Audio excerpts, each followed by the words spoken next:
Salut tout le monde.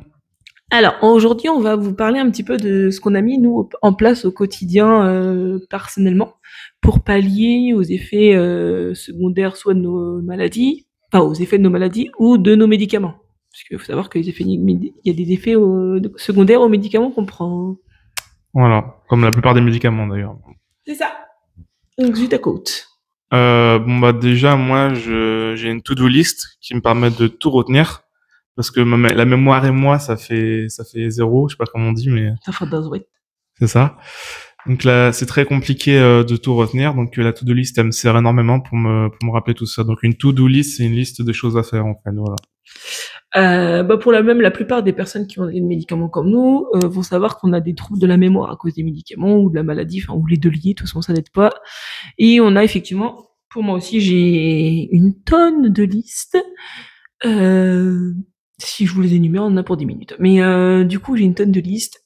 Et j'ai aussi, pour l'organisation au quotidien, j'ai un agenda qui est sur mon frigo, qu'on appelle maintenant les frigos blocs, organisationnels en tout cas, et un agenda dans mon sac. Parce que je n'aime pas la technologie, alors je n'ai pas d'agenda téléphonique. J'ai un agenda sur papier Alors dans mon sac. pardon de te couper, je voulais rebondir justement. Moi j'ai deux agendas aussi mais moi c'est numérique, j'en ai un sur mon téléphone et un sur mon ordinateur mais les deux ne sont pas liés. Pourquoi? Parce que je suis un peu parano et j'ai peur que si quelqu'un vole mon téléphone, il a accès à mon agenda sur l'ordinateur en même temps. Donc comme les deux sont séparés, c'est pas possible. Voilà, c'est une solution contre mes peurs un peu paranoïaques. Voilà. En dehors de ça, en parlant de choses souvent prêtes à l'avance, donc vous savez, j'ai la chance d'aller à Disney régulièrement. Et donc, j'ai préparé des sacs qui sont déjà prêts, avec le nécessaire qui est non périmable et non périssable et que je prends à chaque fois que je vais à Disney. J'ai déjà comme ça 2 sacs de prêt. Et en général, il me reste plus que la valise du week-end à faire. Ça m'enlève une angoisse dans le sens où je sais que c'est quelque chose que j'ai en moins à faire et à préparer pour le week-end, et ça me permet de m'enlever ça de la tête. Dans mon cas aussi, j'aime bien préparer des choses à l'avance. Par exemple, j'ai un événement à préparer dans quelques mois. Donc je m'organise longtemps à l'avance pour bien que tout soit structuré, pour bien être prêt le jour même. Sinon, bah comme toi, ça m'angoisse énormément et ça peut me faire paniquer et avoir beaucoup d'appréhension. J'ai aussi beaucoup de réveils quand je me lève le matin parce que j'ai peur de pas me réveiller. Enfin, pas au sens où je suis mort, mais au sens où je dors trop. J'ai surtout la plupart du temps, j'ai 7 réveils de programmés sur mon téléphone. Des fois, ça va jusqu'à 10, des fois, c'est un peu, alors plus, c'est rare. Pour vraiment être sûr de me réveiller. Même ce matin, j'ai eu du mal à me réveiller avec 15 réveils, je crois, je sais pas. Oh la vache. Je me suis dit, tu vas te réveiller. J'ai dit, ouais, tu vas te réveiller. Et en fait, je me rendormais. Tu fais comme moi, tu as des enfants, ils te réveillent, je te rassure, et t'as pas le temps de réfléchir. Ah oui, c'est sûr, mais là, c'était pas le cas.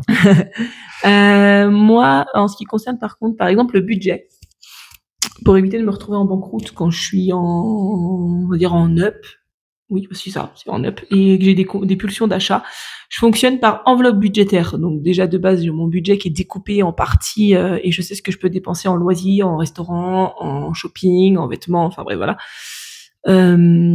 Et si vraiment je me sens trop bien, et là c'est là où c'est important d'être lucide dans sa maladie, c'est que je sens que si j'ai trop envie d'aller dans des magasins comme Action, Jiffy, ce genre de trucs, le genre de magasin que j'adore, je vais donner la carte bleue à mon mari. Alors certains vont pouvoir dire oui, c'est pas son rôle, si. Enfin c'est quoi dire, mais si.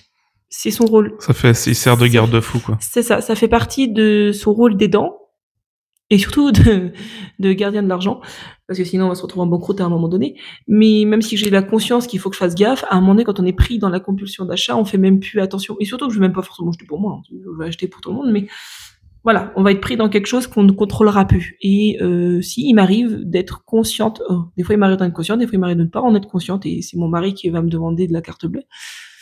Là où c'est le pire, c'est à Disney, hein, forcément, vous vous en doutez. Et ouais, dans ces cas-là, c'est soit il prend directement la carte bleue et il accepte ou il refuse que j'achète des choses.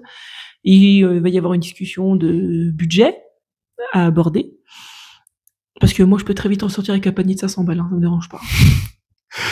Ah, je pourrais pas. Ça m'est déjà arrivé, hein. Ouais. Et ça m'est déjà arrivé qu'ils disent OK. En général, quand ils te disent OK, tu fais oh, vrai. Ouais, Et c'est pour ça que je vous dis, c'est important d'en être lucide aussi. C'est qu'à un moment donné, on se met d'accord. C'est toujours moi qui passe la caisse, que j'adore passer la carte bleue à ce moment-là.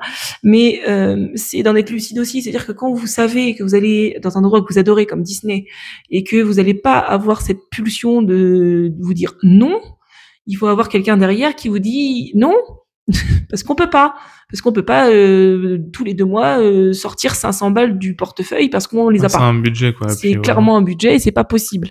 Donc voilà, et c'est sûr que là-bas j'ai beaucoup de mal à me contrôler et je tiens Disney fautif de ce cas parce qu'ils sortent à chaque fois plein de trucs. Puis moi, en fait, c'est surtout aussi les tocs. J'ai besoin de me rassurer. Enfin, en fait, les tocs, ça me permet de me rassurer de mon stress. En fait, comme j'ai besoin que tout soit structuré, que j'ai besoin d'avoir beaucoup de contrôle sur beaucoup de choses, ça peut m'arriver, par exemple, d'être devant ma magasinière et de vérifier que tout est bien fermé plusieurs fois d'affilée, quoi. Voilà. Alors que je le sais déjà d'une première fois. Je le fais plusieurs fois parce que ça me stresse, en fait. Voilà. Que tout soit bien éteint, en fait. Oui, vérifier toutes les lumières éteintes, comme on avait déjà dit, ouais. Ouais. C'est ça, ouais. Vérifier la porte plusieurs fois. Donc ça, c'est le fait de vérifier me rassure, en fait. Ça combat un stress. Et deux derniers petits trucs que j'avais pas pensé à marquer, mais mon mari fait les courses. Je les fais pas. C'est pas moi qui fais les courses, c'est Julien. Pour plusieurs raisons. Le côté pratique, c'est que là où il travaille, il y a la grande surface dans laquelle on fait nos courses. Donc ça nous évite un aller-retour, hein, puisque dans la ville où on habite, il n'y a pas la grande surface dans laquelle on fait les courses. Et c'est peut-être bête, mais moi, ça me rassure de savoir que mon mari fait les courses dans l'enseigne qu'on veut. Et pas dans une autre. Pourtant, j'y suis pas dans le magasin, mais bon, c'est comme ça. Donc il fait les courses, il sait très bien que ça va m'enlever de la fatigue. Un stress en termes aussi de liste de courses, de préparation des courses, de prise de course. On a déjà essayé, hein, mais faire des courses un samedi avec 3 enfants, honnêtement, vous me retrouvez en train d'errer dans les rayons et je sers plus à rien au bout d'un moment. Donc, on va être honnête, c'est mieux pour tout le monde que ce soit mon mari qui les fasse. Ou sinon, il faudrait que je fasse un drive. Mais un drive, ça coûte un peu plus cher. C'est ça, ouais. Bah, il y en a qui disent oui, il y en a qui disent non, ça dépend de ce que tu prends comme marque, en fait, ou comme sous-marque. D'accord. Mais voilà. Et nous, dans ce qu'on prend, on a déjà fait le calcul, c'est mieux que ce soit mon mari qui le fasse. Et comme ça nous permet aussi d'avoir notre week-end de libre, et c'est mon mari qui les fait le vendredi soir. Alors, je sais, je travaille pas, je pourrais les faire, et machin, dans la semaine. Mais ça me ferait faire 30 km pour aller dans l'enseigne où on veut, et mon mari est à 10 km, même pas 5 km avec la ville où il travaille. Donc, c'est sûr. Côté pratique. Donc, voilà. Et puis, en termes de budget, au moins, il respecte le budget qui est marqué. Donc voilà, donc c'est un peu nous ce qu'on met en place au quotidien. Si vous voulez nous dire ce que vous dites, waouh. Ça va bien se passer. Si vous voulez nous dire ce que vous avez mis en place, n'hésitez pas. Ouais, ou si vous avez des idées aussi pour nous, pour les gens qui regardent les commentaires. C'est ça, à partager, n'hésitez pas à commenter. Et puis pareil, vous commentez, vous pouvez partager et aimer la publication. Et puis on a une chaîne YouTube, donc n'hésitez pas. Salut, bonne journée. Bonne journée.